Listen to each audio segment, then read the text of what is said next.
What's going on, everyone? Juicebags here, and welcome back to some Dungeon Defenders 2 and the first ever Trials era Hero Spotlight. Today we're going to take a look at the Abyss Lord and the Ramster. The reason I picked the Ramster to go first is because the Ramster is one of those defenses, just like, say, the Flamethrower, that is actually valid for use in every single Chaos tier. So no matter what the enemies, no matter what baddies you have, no matter what enemies coming, the Ramsters will get the job done for you. Now, there's basically a couple of key benefits about the Ramsters and key problems. So first off, let's take a look at the Ascension. Now, I know everybody is not going to be this Ascension level. The most important thing for me for the Ramsters in Ascension was the defense crit chance. On almost every builder, I put the first 20 points I can in the utility category into defense crit chance, because even if it's a tower that defense crit does not scale very well, you're going to get a very nice return on your investment for your defense crit chance. Now, the Ramster is actually in that boat where it scales really, really poorly with defense range, and that's unfortunate. Currently, it actually has a 10-to-1 scaler. So every 10 points of defense range that you put onto the Ramster, you're actually only seeing 1 point of range added into it. If you see here, for example, I've got the range gambit maxed, which is supposed to give me 1500 defense range. However, it's 10-to-1, so it actually only gives you 150, which is awful.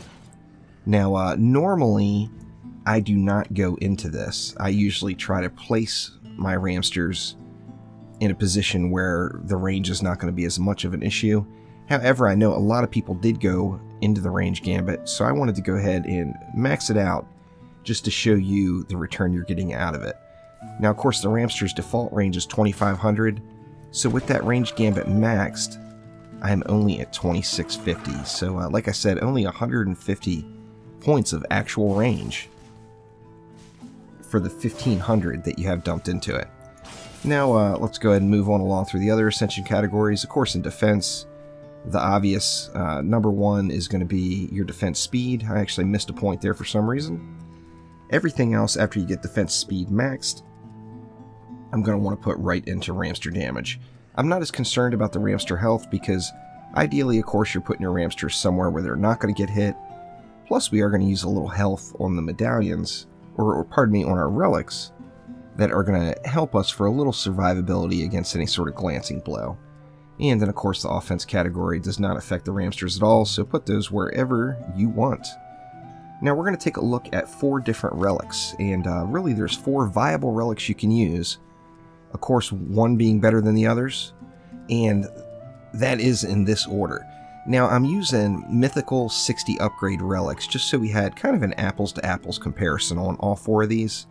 I didn't have them all available in 60 upgrade legendary relics, so went with the mythicals instead, just to make sure it's a kind of an even balance between the two, or between the 4, pardon me. Now, to start off at the top, we've got a medallion with defense power, obviously, and then defense health and defense speed. Now, on this medallion, we're going to use the defense rate shard, the destruction shard, and the vampiric empowerment shard. And this actually gives the most DPS out of any of the Ramster builds that you can do that I have found. Now, on the tooltip, I guess it helps if I equip that. Alright, on the tooltip, we're going to show 159,000. The Ramster is no different than any of your other defenses. You don't want to go by the number off the tooltip. You want to look at what you're actually getting on the dummy. And as you see here, I'm, 230 was the first, 212. There's another 212. 195. Right around that, between 195 and 230,000 range.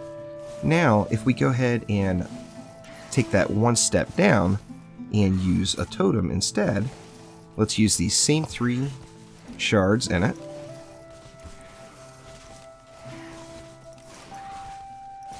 Vampiric Empowerment, Destruction, and defense rate. Now if we look on the tooltip, we're going to see 135,000. So it's a pretty significant decrease in DPS available right off the tooltip. However, one of the most glaring benefits to this is, of course, using the totem. The Ramster health is much higher. You see here it's 406,000, which makes it much healthier as far as taking any damage, depending on where you like to place them. That's the reason I ranked this particular relic as number 2, just because of the Ramster survivability. Of course, dead Ramsters do no damage, so keeping your Ramsters healthy is very important. Plus, of course, there is the variable of just what loot you get. The good relics are pretty rare in the game right now, so sometimes you don't necessarily find the ideal you want for a defense, but you still can make that defense work with other relics if you shard them correctly. Now let's go ahead and move on. A lot of people go with this one, and that is defense power, defense crit, and defense speed. Now I got this one ranked number 3rd, and the reason, one of the main reasons being, is as you see, it's just so darn squishy now. It's 18,000.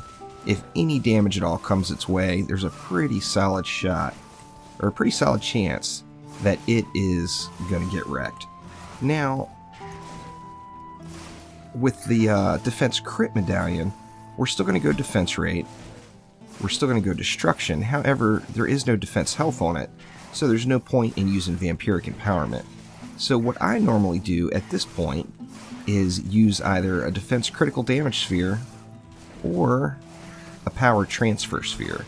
Let's take a look at the power transfer, and that takes it on the tooltip to 150,000 DPS. We take a look on the dummy, and we get a pretty wide range because this is a little bit more crit focused. We'll go anywhere from like probably 150,000 all the way up to 200,000 and change. So that is why it's got similar DPS as the top dog. However, there is a wide stretch of it. It's not consistently putting out that much. And then another very fun option is the orb. Now, the orb offers the most entertainment value in my opinion, and you will see why as the Ramster just rips it out. Now we're going to switch back to our original 3 shards we were using, and we're going to go with destruction, defense rate, and vampiric empowerment. As you see on the tooltip, this gets it up to 146,000 DPS. However, when we actually look at the defense, we're still getting up to that 190-200,000 range. Now, another benefit to the orb is you get a little health. We're going with defense health and vampiric, so we get the defense health up to about 180,000 the way I have it set up here. And the reason I say it's the most entertaining is just look at the shots. It's ripping one off every 0.59 seconds. Just plain getting the job done. So I like to use the orb every once in a while just to see the quick attack speed. And there's nothing like just hamsters going to town. And this hamster is going ham. There is no doubt about it. So that's going to do it for now. And there is a quick look at what, in my opinion, is the best 4 relics you can use to build out your Ramsters on your Abyss Lord. Now, once again, your Ramsters are viable in every tier, and that makes it a fine choice if you are an Abyss Lord builder, as no matter what the enemy that comes, the Ramster is still going to get the job done for you. It's going to penetrate those shields, it's not going to be reflected by the geodes, and all of the projectile mobs, it's just going to burn right down in AoE fashion. So that will do it for today. Thanks again. Click that like button and please subscribe, and we'll be back soon with another Hero Spotlight and some more DD2. See ya.